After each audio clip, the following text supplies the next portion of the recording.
Hello students, मैं दीपक नैन मां शारदे पावटा के ऑनलाइन प्लेटफॉर्म पर आपका हार्दिक स्वागत करता हूं। और जैसा कि आप जानते हैं, हम आपके लिए जो 12th class NCERT biology based MCQ series लेके आए हुए हैं, उसी को आगे बढ़ाते हुए आज हम चैप्टर 10 है जो उसकी क्लास सेकंड वो डिस्कस करने जा रहे हैं। और इसके अंदर हम क्वेश्चन नंबर 16 टू 30 है वो डिस्कस करेंगे। और इससे पहले प्रीवियस पार्ट में आपके साथ काफ़ी इंपॉर्टेंट टॉपिक्स हैं वो भी हमने डिस्कस किए थे। और यदि आपने नहीं देखा है फर्स्ट पार्ट तो पहले उसको ज़रूर देखें, क्योंकि वहीं से आपको एक आइडिया लगेगा कि किस टाइप के जो टॉपिक्स हैं वो आपको ज़्यादा से ज़्यादा उनसे रिलेटेड क्वेश्चंस हैं पेपर में मिल सकते हैं। तो हम आज का जो फर्स्ट क्वेश्चन है वो डिस्कस कर लेते हैं। सबसे पहले question number 16, the guts of various ruminants. Ruminants क्या होते हैं? कैटल्स आ जाती हैं इनके अंदर, और कैटल्स में जैसे काऊ, बुफेलो वगैरह। और क्यों बोलते हैं इनको र्यूमिनेंट्स? क्योंकि इनके गट के अंदर एक र्यूमन नाम का पार्ट पाया जाता है एलिमेंट्री कैनाल में, जिसको हम बोल सकते हैं एक एक्स्ट्रा स्टमक पार्ट होता है। स्टमक एक प्रकार का, यदि हम बात करें, इसके अंदर कुछ स्पेशल टाइप के बैक्टीरिया पाए जाते हैं। और इसमें ये बैक्टीरिया से ही आपसे रिलेटेड पूछा हुआ है कौन से टाइप के बैक्टीरिया हैं। मिथेनोजेंस बैक्टीरिया इनके पास पाए जाते हैं। मिथेनोजेंस मतलब मिथेन प्रोड्यूसिंग बैक्टीरिया, और यदि आपको 11th क्लास का थोड़ा सा ध्यान है तो ये कौन से टाइप के बैक्टीरिया होते हैं? आर्कियो बैक्टीरिया होते हैं।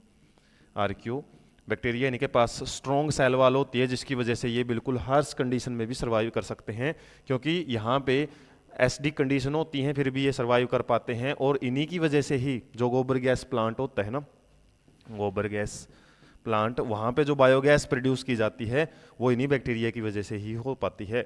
आर्कियो बैक्टीरिया या फिर मिथेनोजेंस इनको आप बोल सकते हो। हेलोफाइल्स तो क्या होते हैं? जो कि साल्टी कंडीशन में मिलते हैं।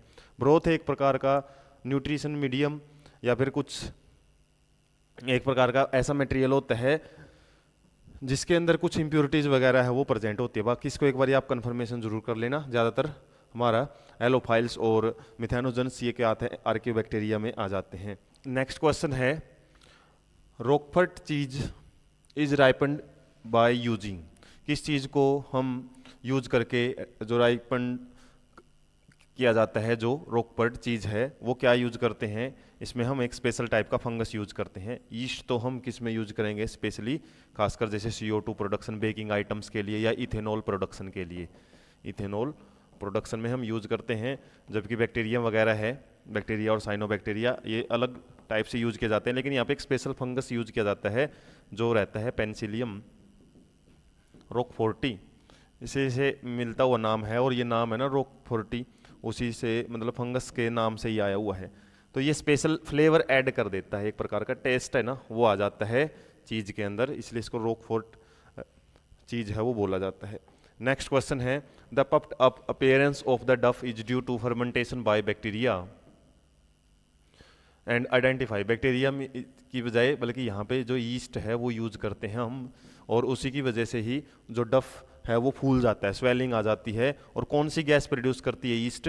वो कार्बन डाइऑक्साइड गैस है वो प्रोड्यूस करती है। बैक्टीरिया की जगह यदि ये माइक्रोब्स, ये आप थोड़ा करेक्शन कर लेना, यहाँ पे माइक्रोब्स वगैरह हो सकता है। बैक्टीरिया नहीं यूज करते हम, खासकर ईस्ट यूज करते हैं। और गैस से रिलेटेड क्वेश्चन है, इजी सा क्वेश्चन है, आपने फर्स्ट पार्ट में भी थोड़ा ध्यान दिया हो तो वहाँ से भी आंसर निकल सकता है। उसके बाद मोनेस्कस, ये कुछ डायरेक्ट क्वेश्चन मैंने बताया था फर्स्ट पार्ट में भी कि ज़्यादातर इस चैप्टर से डायरेक्ट क्वेश्चन ही आएंगे, साइंटिफिक नेम भी आ सकते हैं। Monascus purpureus is a yeast. इसने बोल ही दिया है कि एक ईस्ट होता है जो कि किसके प्रोडक्शन के लिए यूज करते हैं हम। तो स्ट्रेप्टोकाइनेज की बात करें तो ये एक बैक्टीरिया होता है, और स्ट्रेप्टोकाइनेज बल्कि एक एंजाइम होता है और एक बैक्टीरिया से निकाला जाता है, बल्कि स्ट्रेप्टोकोकस से। स्ट्रेप्टोकोकस, कोकस नाम का एक बैक्टीरिया है, वहाँ से एक एंजाइम यूज किया जाता है जो कि क्या करता है? क्लोट्स रिमूव करता है। एक प्रकार से हम इसको क्लोट बस्टर भी बोलते हैं। क्लोट बस्टर जो है वो क्लोट को मतलब रिमूव करने का काम करता है। सिट्रिक एसिड है, वो भी एक पार्टिकुलर जो बैक्टीरिया है उसे यूज किया जाता है इसको बनाने के लिए। इसके अलावा इथेनॉल है, इसके लिए हम ईस्ट यूज करते हैं। और blood cholesterol lowering agents statin, ये नाम याद रखना आप, ये ही इस फंजाई से प्रोड्यूस किया जाता है। तो ऑप्शन हमारा रहेगा वो यहाँ पे statin, blood cholesterol lowering agent का काम करता है स्टेटिन, और उसको प्रोड्यूस करने के लिए हम ये ईस्ट यूज करते हैं। नेक्स्ट ये आ गया आपका डिस्टिलेशन से रिलेटेड। और जब हम बैक्टीरिया या माइक्रोब्स का यूज करते हैं किसके अंदर, इंडस्ट्रियल प्रिपरेशन में, और खासकर यहाँ पे एल्कोहलिक ड्रिंक्स दी हुई हैं, एल्कोहलिक ड्रिंक्स, और इसमें क्या क्या है, विस्की, वाइन, बियर, ब्रांडी और रम। और इस टाइप का क्वेश्चन लगभग हम पहले पार्ट में भी कर चुके हैं, जहाँ पे आपको बताया था जब हम डिस्टिलेशन यूज करते हैं उस केस में अल्कोहल की अमाउंट है ना वो बढ़ जाती है, अल्कोहल की अच्छी खासी अमाउंट मिलेगी। और अल्कोहलिक ड्रिंक में ज़्यादा अमाउंट किस अंदर मिलती है, विस्की, रम एंड ब्रांडी के अंदर, जबकि वाइन और बियर क्या है, ये विदाउट डिस्टिलेशन प्रोड्यूस किए जाते हैं, विदाउट डिस्टिलेशन। इनके अंदर हम सिंपली क्या है, जो भी सब्सटेंस है वो फर्मेंटेशन का, जितना भी फर्मेंटेशन हो चुका होता है वो एज इट इज़ यूज किया जाता है ड्रिंक्स के रूप में। तो यहाँ पे आपसे डिस्टिलेशन से पूछा हुआ है, तो इसका आंसर आ जाएगा हमारा फर्स्ट, फोर्थ और फिफ्थ। तो यहाँ पे हम देख सकते हैं फर्स्ट, फोर्थ और फिफ्थ, डी ऑप्शन हमारा करेक्ट रहेगा। नेक्स्ट, तो ये भी मैच द कॉलम टाइप का एक क्वेश्चन है, यहाँ पे आपसे करेक्ट मैच है वो पूछा हुआ है कि क्या रहेगा इसमें। तो यहाँ पे यदि हम बात करें एस्पार्गलस नाइजर, इस टाइप का हमने क्वेश्चन फर्स्ट पार्ट में भी डिस्कस किया था, और ये किस में यूज किया जाता है, सिट्रिक एसिड की प्रिपरेशन में। और क्लोस्ट्रीडियम अभी भी आया था ना सिट्रिक एसिड के लिए, ये नाइजर नाम का एस्पार्गलस नाइजर यूज किया जाएगा। और क्लोस्ट्रीडियम ये डायरेक्ट क्वेश्चन है, काफ़ी सारे साइंटिफिक नाम है ना वो याद रखने पड़ेंगे आपको। तो ब्यूटिलियम तो ब्यूटेरिक एसिड के लिए यूज किया जाता है, नाम से ही आपको आइडिया लग जाएगा। उसके अलावा सैरकोमाइसिस सर्विसी ये एक प्रकार का यीस्ट है, और किस में यूज करते हैं, इथेनॉल प्रोडक्शन में। इसके अलावा ये दो नाम हैं अजीब से रहते हैं, और एक नाम मैंने बताया था बैक्टीरिया होता है स्पेशली। ये तीन नाम हैं जो कि एक प्रकार से मेडिसिनल पर्पज के लिए यूज किए जाते हैं कुछ सब्सटेंस, जिनके अंदर आ जाता है एक तो स्टेटिन, एक साइक्लोस्पोरिन, स्पोरिन ए, और एक हो जाता है हमारा स्टेटिन, साइक्लोस्पोरिन ए, और एक स्ट्रेप्टोकाइनेज, और स्ट्रेप्टोकोकस से हम स्ट्रेप्टोकाइनेज नाम का जो एक सब्सटेंस है, मेडिसिनली इंपॉर्टेंट सब्सटेंस हम बोल सकते हैं, जो कि क्लोट बस्टर हमने पढ़ा था। इसके अलावा जो स्टेटिन है इसके बारे में हमने पढ़ा था, क्या करता है ये, कोलेस्ट्रॉल लेवल है ना, कोलेस्ट्रॉल लेवल को कम कर देता है, कोलेस्ट्रॉल लेवल है उसको कम करेगा ब्लड के अंदर से। और इसके अलावा साइक्लोस्पोरिन ए ये क्या करता है, एक प्रकार का इम्यूनोसप्रेसेंट के रूप में यूज किया जाता है जब ऑर्गन ट्रांसप्लांटेशन किए जाते हैं ना, तो उस केस में ताकि हमारी बॉडी का इम्यून सिस्टम उसको सप्रेस किया जा सके और वो ऑर्गन है उसको डैमेज ना हो जो ट्रांसप्लांट किया उसके लिए। तो यहाँ से आपको आइडिया लग ही गया होगा, जो स्पोरियम है ना, तो ये स्पोरिन, साइक्लोस्पोरिन से आप ऐसे याद रख सकते हो। इसके अलावा मोनेस्कस पुरपुरिनिस अभी हमने डिस्कस किया था, तो स्टेटिन आता है इसके अंदर। तो इस तरीके से आप इनके मैच द कॉलम में आप देखो, कई बार तो एक मैच करने से भी आंसर आ ही जाता है। तो एस्पार्गिलस नाइजर ये हमने मैच किया था ए का थर्ड के साथ, तो ए का थर्ड यहाँ पे है, हालांकि बी का 4 भी है यहाँ पे। सी का ही हम देख लेते हैं डायरेक्ट, तो सी का सार्कोमाइसिस 1 के साथ, तो सी का 1 के साथ ही आएगा, तो सी ऑप्शन हमारा करेक्ट हो जाता है। तो ये आपको सारे नाम याद रखने पड़ेंगे, खासकर जो बुक के अंदर हमारे को मिलते हैं। उसके बाद correct group of bio control agents, तो इसमें भी आपको याद रखने पड़ेंगे भाई क्या क्या जो माइक्रो ऑर्गेनिजम्स हैं वो कहाँ कहाँ यूज करते हैं। जैसे नोस्टोक और एजियोस्पाइरलम है, ये तो नाइट्रोजन फिक्सेशन में काम करते हैं, नाइट्रोजन फिक्सेशन में। बैसिलस थ्रेंजिसिस ये जरूर बायो कंट्रोल एजेंट्स है, लेकिन टोबैको मोजाइक वायरस ये तो क्या करता है, डिजीज कोज करता है, डिजीज कोज करेगा। जबकि एफिड्स वगैरह हैं ये भी बायो कंट्रोल एजेंट्स में हम नहीं ले सकते। उसके अलावा ट्राइकोडर्मा, बैक्यूलोवायरस, बैसिलस थ्रेंजिसिस ये तीनों क्या हैं हमारे, ट्राइकोडर्मा एक प्रकार का फंजाई है जो कि रूट पैथोजन्स को किल करता है। बैक्यूलोवायरस एक प्रकार का वायरस होता है जो कि कुछ ऑर्गेनिजम्स के अंदर यूज किया जाता है, खासकर प्लांट्स के अंदर डिजीज वगैरह कोज कर मतलब डिजीज फैलने से रोकता है। इसके अलावा ओसिलेटेरिया, राइजोबियम ये नाइट्रोजन फिक्सिंग। एक भी आपको यदि आइडिया है कि ये क्या काम करता है, वहाँ से भी आप इसका आंसर निकाल सकते हो। तो इसके अलावा ट्राइकोडर्मा है, ये तो हालांकि ऊपर से ही है, तो इस तरीके से आप याद रखना है। राइजोबियम नाइट्रोजन फिक्सिंग है, इसके अलावा ऊपर हमने वायरस देख लिया था ये, इसके अलावा ये नाइट्रोजन फिक्सिंग के ही है। नेक्स्ट हम बढ़ते हैं what gases are produced in the anaerobic sludge digester. Anaerobic sludge जो डाइजेस्टर है किस में यूज करते हैं हम इसको, सीवेज ट्रीटमेंट प्लांट में, सीवेज ट्रीटमेंट प्लांट्स। और वहाँ पे कौन कौन सी गैसेज है वो बोल रहे हैं आपसे निकलेंगी। तो मीथेन तो है ही है, इसके अंदर बायोगैस का ही एक प्रकार का कम्बिनेशन होएगा, CO2 भी है और इसके अलावा हाइड्रोजन सल्फाइड भी है। मीथेन और CO2 ओनली नहीं होती है, हाइड्रोजन सल्फाइड भी याद रख लेना, ये गैस भी वहाँ पे बनती है, क्योंकि सल्फर प्रोड्यूसिंग बैक्टीरिया भी वहाँ पे मौजूद मिलेंगे, क्योंकि एयर तो वहाँ पे है नहीं है, तो सिंपली आपका यहाँ पे ऑक्सीजन वगैरह वो भी प्रोड्यूस नहीं हो सकती। और ओनली जहाँ पे आ जाता है वो ऑप्शन आपका इनकरेक्ट ही रहता है लगभग। और मीथेन तो प्रोड्यूस होती है, इसमें मीथेन है नहीं है। Next, the domestic sewage in large cities, जो कि सीवेज ट्रीटमेंट प्लांट में हम पढ़ते हैं, उससे रिलेटेड आपसे एक प्रकार की स्टेटमेंट पूछी हुई है, कौन सी सही है। Has high BOD as it contain, BOD तो इसका अच्छा होता है, लेकिन एरोबिक और एनारोबिक बैक्टीरिया इसके ज़्यादा होते हैं, ये बोल रहा है। हालांकि ये तो सीवेज ट्रीटमेंट प्लांट में हम यूज करते हैं, एरोबिक बैक्टीरिया पहले यूज किए जाते हैं, एक्टिवेटेड स्लज बनाया जाता है, फिर अनारोबिक बैक्टीरिया से जो इसको सीवेज ट्रीटमेंट जो लास्ट में जो कॉन्सेप्ट होता है जिसमें बायोगैस प्रोड्यूस की जाती है। उसके बाद ये तो नेचुरली नहीं होते, वो डाले जरूर जाते हैं, तो ये स्टेटमेंट तुम्हारी फॉल्स है। Is processed by the aerobic and then anaerobic bacteria in the secondary treatment in the sewage treatment plant. तो सीवेज ट्रीटमेंट प्लांट का जो सेकेंडरी ट्रीटमेंट होता है, जिसको बायोलॉजिकल ट्रीटमेंट भी हम बोलते हैं, बायोलॉजिकल ट्रीटमेंट, उस केस में हम यूज करते हैं, ये बात सही है। आंसर यहीं पे आ जाता है, फिर भी हम स्टेटमेंट पढ़ लें। When treated in STP does not rarely require aeration step, aeration की तो जरूरत होती है ना, यहीं पे तो फ्लोक्स बनते हैं, तो ये भी हमारा स्टेटमेंट फॉल्स हो गया।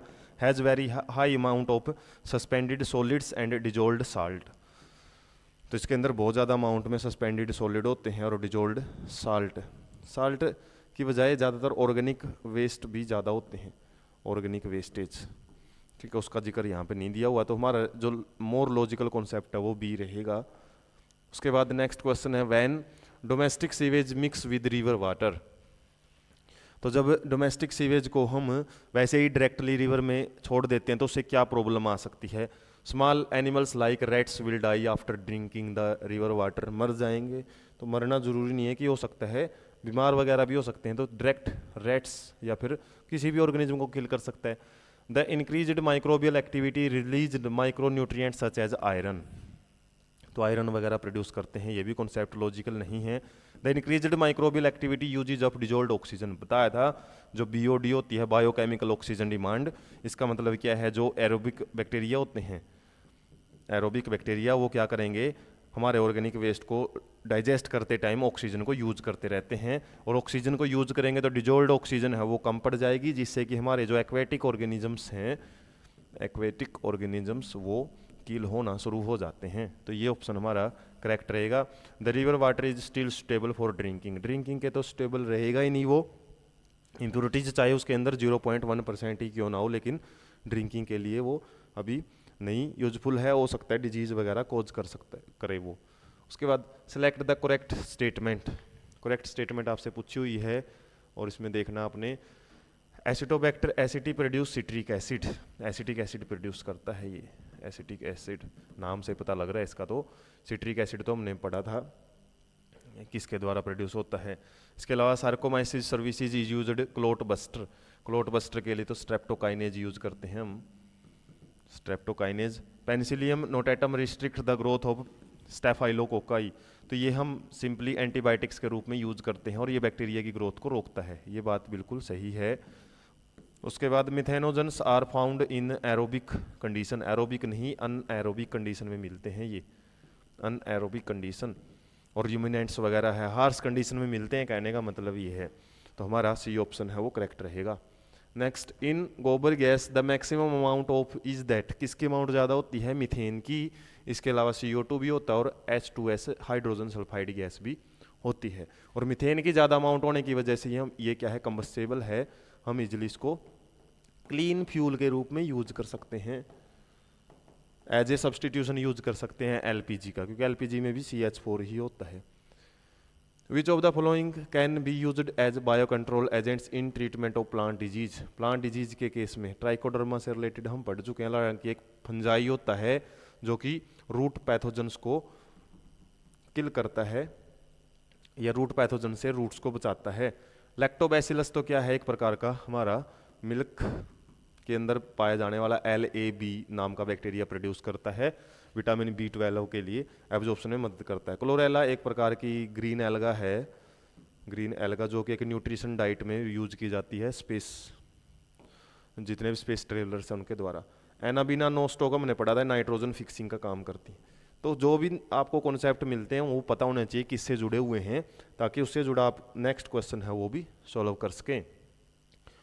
Microbial control agents for butterfly caterpillar, caterpillar जो एक इंसेक्ट हैं और बटरफ्लाई की एक स्टेज होती है कैटरपिलर, उसको किल करने वाला है। तो इजी सा क्वेश्चन है। BT शॉर्ट फॉर्म होती है बैसिलस थुरेंजिसिस, और इसको स्प्रे के रूप में भी हम यूज़ करते हैं। इसके अलावा बायोटेक्नोलॉजी में पढ़ेंगे कि कुछ जो जीन हैं जो कि टॉक्सिन रिलीज करते हैं, और वो टॉक्सिन एल्कलाइन मीडियम के अंदर काम करते हैं, एल्कलाइन मीडियम में। तो वो टॉक्सिन प्रोड्यूस करने वाले जो जीन्स हैं ना, वो हम इस बैक्टीरिया से निकाल के डायरेक्ट प्लांट्स में भेज देते हैं, जिससे कि जो GMO जेनेटिकली मॉडिफाइड क्रॉप्स या फिर जो ऑर्गेनिजम्स वो प्रोड्यूस किए जा सकते हैं। सैरकोमाइसिस हमने पढ़ लिया क्या करता है, ये ईस्ट है एक प्रकार का, बेकिंग में यूज करते हैं। लैक्टोबैसिलस अभी देखा था। साइनोबैक्टीरिया के अलग अलग फंक्शन, हालांकि नाइट्रोजन फिक्सिंग में ज़्यादा यूज किया जाता है, और बायो फर्टिलाइजर के रूप में भी यूज करते हैं। लास्ट क्वेश्चन रहेगा आज के सेशन का, following is correctly matched product. तो ये प्रोडक्ट से related match the column type से पूछा हुआ आपसे। एसिटोबैक्टर एसिटी हमने देखा था, ये तो एसिटिक एसिड के साथ है, तो ये भी फॉल्स है। सैरकोमाइसिस सर्विसी ये इथेनॉल के लिए, ये बिल्कुल ठीक है। पेनिसिलियम नोटेटम ये एंटीबायोटिक्स प्रोड्यूस करता है, ये भी गलत है। मिथेनोबैक्टीरियम लैक्टिक एसिड ये तो क्या प्रोड्यूस करता है, मिथेन्स प्रोड्यूस करता है, मीथेन। और जबकि ये किसके द्वारा प्रोड्यूस होता है, LAB लैक्टोएसिलस या लैक्टिक एसिड बैक्टीरिया इनको बोलते हैं हम। तो इस तरीके से हमारा पार्ट 2 आज कंप्लीट कर लिया हमने, और इसी तरीके से जो पार्ट 3 है उसके अंदर हम बचे हुए क्वेश्चन 31 to 45 क्वेश्चन डिस्कस करेंगे। और ऐसे इंटरेस्टिंग सेशन के लिए आप चैनल के साथ कंटिन्यू रहें और वीडियो को ज़्यादा से ज़्यादा शेयर करें। Thank you so much.